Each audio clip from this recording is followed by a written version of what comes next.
સુરતના indoor stadium ખાતે આયોજિત ભવ્ય કાર્યક્રમમાં કેન્દ્રીય મંત્રી સી આર પાટીલની હાજરીમાં ગ્રીન વ્હીકલ પોલિસી લોન્ચ કરવામાં આવી। આ કાર્યક્રમમાં ગૃહ રાજ્યમંત્રી હર્ષ સંઘવી, મંત્રી મુકેશ પટેલ, સાંસદો, ધારાસભ્યો, એસએમસીના વરિષ્ઠ અધિકારીઓ અને પોલીસ અધિકારીઓએ ભાગ લીધો।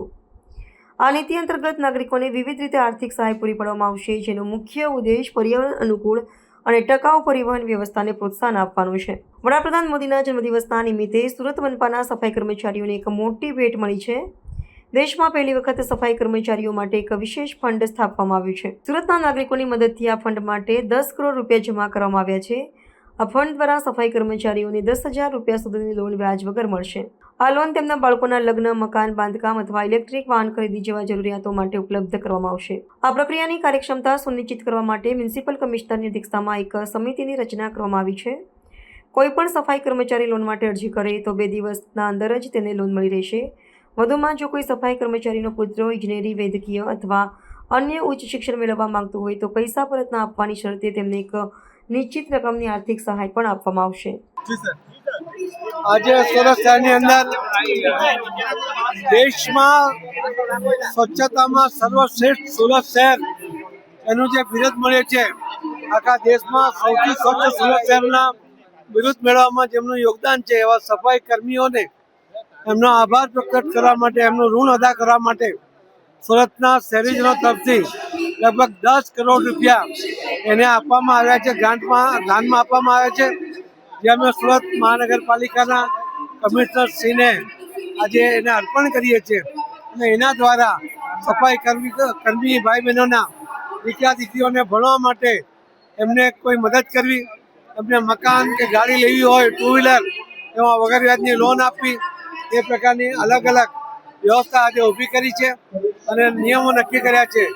10 કરોડ રૂપિયા મહાનગરપાલિકાએ જે એકાઉન્ટ ખોલ્યું છે એમાં અમે જમા કરાવીએ છીએ। આખા દેશમાં આ પહેલું સુરત મહાનગરપાલિકા છે કે જેના 6,000 સફાઈ કર્મીઓ એને આટલી મોટી આર્થિક મદદ કરવા માટે સુરતના શહેરીજનો એ આગળ આવ્યા છે અને એનો આભાર માનવા આજે માનનીય પ્રધાનમંત્રી શ્રી નરેન્દ્ર મોદી સાહેબના જન્મદિવસને નિમિત્ત બનાવીને આ કાર્યક્રમ આજે સુરત શહેરમાં યોજવામાં આવ્યો છે।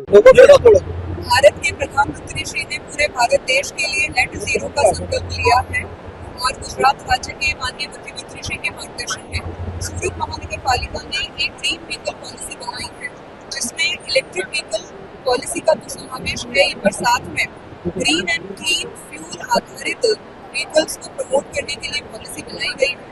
इसमें हाइड्रोजन फ्यूल्स, बायोफ्यूल्स, ऐसे अलग अलग ऑल्टरनेट फ्यूल्स को प्रमोट करने के लिए पॉलिसी है। साथ में environment, sustainability, climate change actions के अंतर्गत सूरत शहर इम्पोर्टेंट रोल प्ले कर सके, उसके लिए पॉलिसी बनाया गया है।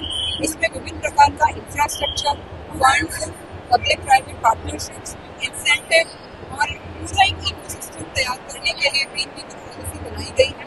आज माननीय प्रधानमंत्री श्री के जन्मदिवस के उपलक्ष्य में इस ग्रीन व्हीकल पॉलिसी का लॉन्चिंग सूरत महानगर पालिका द्वारा सूरत शहर के लोगों के लिए किया जाए। आज भारत के माननीय प्रधानमंत्री श्री के नेतृत्व में पूरे भारत देश में स्वस्थ नारी सशक्त परिवार का लॉन्चिंग हुआ है और 17 सितंबर से 2 अक्टूबर तक सूरत महानगर पालिका द्वारा सूरत शहर के हर एक पीएचसी में, यूएससी में और आयुष्मान मंदिर में रोज महिलाओं के लिए कैंप्स किए जाएंगे, हेल्थ चेकअप किया जाएगा, फ्री में ये सारे हेल्थ चेकअप्स किए जाएंगे। उसमें हार्ट की बीमारी, non communicable disease, vaccination, immunization, adolescent किशोरी बहनों का हेल्थ चेकअप और बच्चों का जो इम्यूनाइजेशन है उसको बहुत ही कैंपेन मोड में किया जाएगा। आपकी तरफ से मैं सूरत शहर की सभी महिलाओं को विनती करती हूँ कि रोज निष्णात डॉक्टर्स की मदद से ये कैंप किए जाएंगे। आज से शुरुआत हुई है, इसलिए सभी महिलाएं आगे आएं और अपना हेल्थ चेकअप। પ્રધાનમંત્રીશ્રીની આજે જન્મદિવસ છે।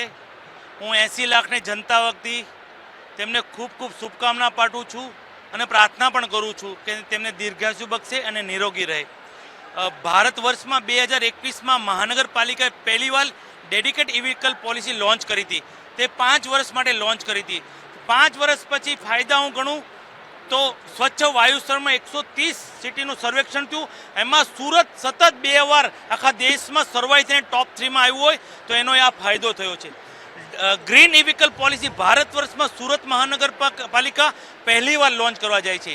અમે ઈ વ્હીકલને તો પ્રોત્સાહન આપ્યું, પણ આવનાર સમયમાં હાઇડ્રોજન બેઝના જે વ્હીકલ આવશે તેને પણ પ્રોત્સાહન આપશું. આવનાર સમયમાં અત્યારે ગુજરાતનું 35% એટલે 35% ઈ વ્હીકલ સુરતમાં છે.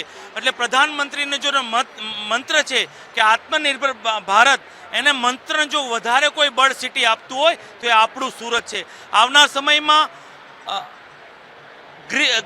ગ્રીન ઈ વ્હીકલ પોલિસી આવનાર સમયમાં લોકો વધુ ઈ વ્હીકલ લેશે, કારણ કે છેલ્લા 5 વર્ષનું ટાર્ગેટ 35% ગુજરાતનું વ્હીકલ હોય તો આવનાર 5 વર્ષમાં આ પોલિસી આપણું સુરત 50% ગુજરાતમાં ઈ વ્હીકલ રજીસ્ટ્રેશન કરશે. એટલે એટલું પેટ્રોલ ડીઝલ મુક્ત આપણું સિટી થશે. એટલે ફરી એકવાર હવા સ્વચ્છતામાં તો સર્વોત્તમ છે, પણ હવામાં પણ આપણે ટોપ રેન્કિંગ રહેશું એવું મારું માન્ય છે. આજે પ્રધાનમંત્રીની જન્મદિન પર પાટીલ સાહેબની ગૌરવમય ઉપસ્થિતિમાં આખા દેશમાં પહેલીવાર ગ્રીન વ્હીકલ પોલિસી અમે લોન્ચ કરવા જઈ રહ્યા છીએ.